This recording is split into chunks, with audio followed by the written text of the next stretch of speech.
Bonjour à tous, bienvenue dans votre site Maths et Physique en poche. Dans cette séance, bien sûr, je vais partager avec vous un exercice que je trouve c'est un exercice assez spécial pour les étudiants de la deuxième baccalauréat. C'est un exercice, bien sûr, concernant les suites numériques, mais il engendre en même temps les leçons bien de nombres complexes. C'est bien ça. Alors, je trouve que c'est un exercice très important qui mérite bien sûr d'être revu par vous, bien sûr, et je vous conseille de bien sûr, maîtriser toutes les notions que vous avez vues en cours pour que vous puissiez, bien sûr, répondre à ce genre de questions. Alors, le plan complexe est muni d'un repère orthonormé direct OUV. On pose Z0 égale à 2, et pour tout entier naturel n, on pose Zn plus 1 égale 1 plus i sur 2 Zn. On pose à n le point du plan d'affixe Zn. Première question, calculer Z1, Z2, Z3 et Z4. Alors là, c'est une première question, c'est une question simple, mais il faut bien faire attention parce que pour calculer Z1, donc pour calculer Z1, il faut donner à n la valeur 0. C'est-à-dire que Z1 n'est autre que 1 plus i sur 2 Z0. C'est-à-dire 1 plus i sur 2 que je multiplie par 2, ça me donne 1 plus i. Si je voudrais calculer Z1, il faut donner, Z2, il faut donner à n la valeur 1, c'est-à-dire ZE sera égal à 1 plus i sur 2 que je multiplie par Z1. Donc c'est 1 plus i sur 2 multiplié par 1 plus i. Alors c'est 1 plus i au carré, c'est moins plus 2i. Donc il reste i lorsque je divise par 2. Donc pour Z3 sera égal à 1 plus i sur 2 que je multiplie par Z2. C'est-à-dire 1 plus i sur 2 fois i. Ça me donne moins 1 plus i sur 2. Et finalement, Z4, c'est 1 plus i sur 2, Z3. Donc c'est 1 plus i sur 2 que je multiplie par i moins 1 sur 2. Donc ça me donne 1 quart i au carré moins 1. Donc c'est 1 quart moins 2. Donc c'est moins 2 sur 4, c'est-à-dire moins 1 demi. Alors vous remarquez bien sûr que cette question-là, c'est assez simple, mais si vous vous trompez pour la première valeur de Z1, alors les autres seront bien sûr fausses. Alors il faut bien faire attention lorsque vous voulez déterminer la valeur, ou bien calculer les valeurs de ces nombres complexes, de ces affixes. Maintenant, je passe à la deuxième question. Pour tout entier naturel n, on pose un égale le module de Zn.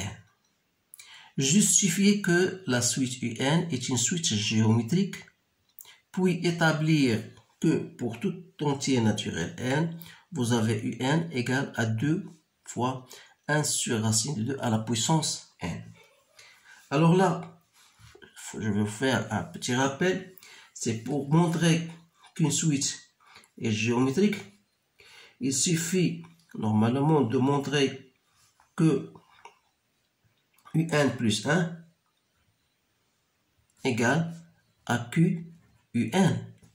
Alors dans ce cas-là, si vous arrivez à montrer cela, vous dites que la suite un est une suite géométrique de raison q, et bien sûr il vous reste de terminer le premier terme.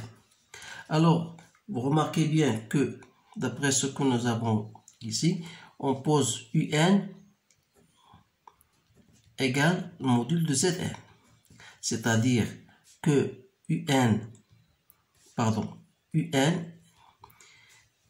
plus 1 sera égal au module de Zn plus 1. c'est-à-dire 1 plus i sur 2, puisque Zn plus 1, c'est déjà donné. C'est 1 plus i passé sur 2 Zn. Donc, c'est le module de tout ça. Le module, c'est un produit de deux complexes. Donc, c'est le module de 1 plus i sur 2 que je multiplie par le module, bien sûr, de Zn. Alors, le module de 1 plus i, c'est racine de 2 sur 2. Donc, c'est racine de 2 sur 2. Le module de Zn, que je peux même écrire comme étant 1 sur racine de 2, le module de Zn. Alors, c'est 1 racine de 2. Le module de Zn, c'est quoi? C'est un. Donc, on a bien un plus 1 égale à 1 sur racine de 2, un. Ça veut dire que un est donc une suite géométrique de raison Q égale à 1 sur racine de 2 et dans le premier terme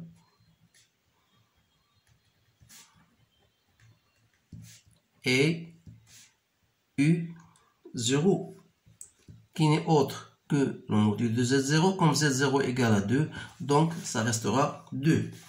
Et une fois j'ai trouvé le module, je peux déterminer un en fonction de n.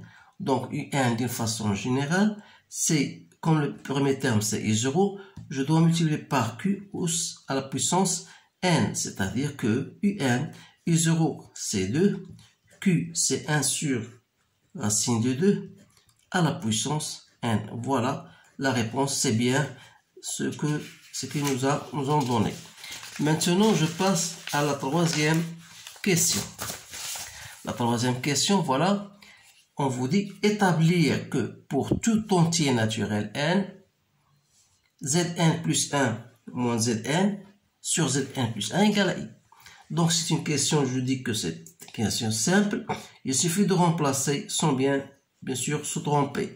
Donc, Zn plus 1 moins Zn sur Zn plus 1 n'est autre que 1 plus i sur 2 Zn moins Zn sur 1 plus i sur 2 Zn. Donc, en effectuant, mettons Zn en facteur et en se débarrassant de Zn, donc il reste 1 plus i sur 2 moins 1 sur 1 plus i sur 2. Donc, c'est 1 plus i moins 2 sur 1 plus i. Donc, c'est bien i moins 1, ou plutôt moins 1 plus i sur 1 plus i, que je peux développer en multipliant par le conjugué sur 1 plus i. Donc, ça me donne 1 moins i au carré sur 2. C'est bien i. Alors là, on déduit la nature des triangles. Donc, il s'agit de quel triangle? C'est le triangle, on veut dire le triangle OAN plus 1. Bien sûr, AN plus 1, c'est la fixe Zn plus 1. Ça, c'est la fixe Zn.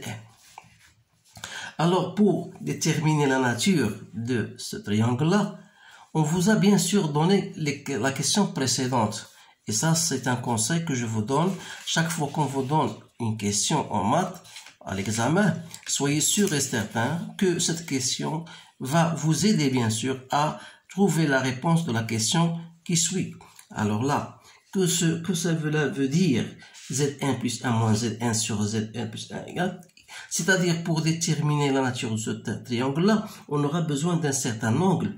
Alors, quel est cet angle-là? Donc, si je voudrais chercher l'angle AN plus 1 et OAN plus 1, cet angle-là, bien sûr, n'est autre que argument de Zn plus 1 moins Zn sur Zn plus 1 moins Z dire O, c'est 0. Donc, c'est quoi? C'est l'argument de I. Alors, vous savez bien sûr que argument de I égale à pi sur 2. Alors, cela veut dire que, bien sûr, vous avez un angle droit entre AN plus 1 et OAN plus 1, ce sont perpendiculaires. Alors, bien sûr, vous avez un angle droit ici en ce coin. Ça veut dire que le triangle en question, OAN plus 1, est un triangle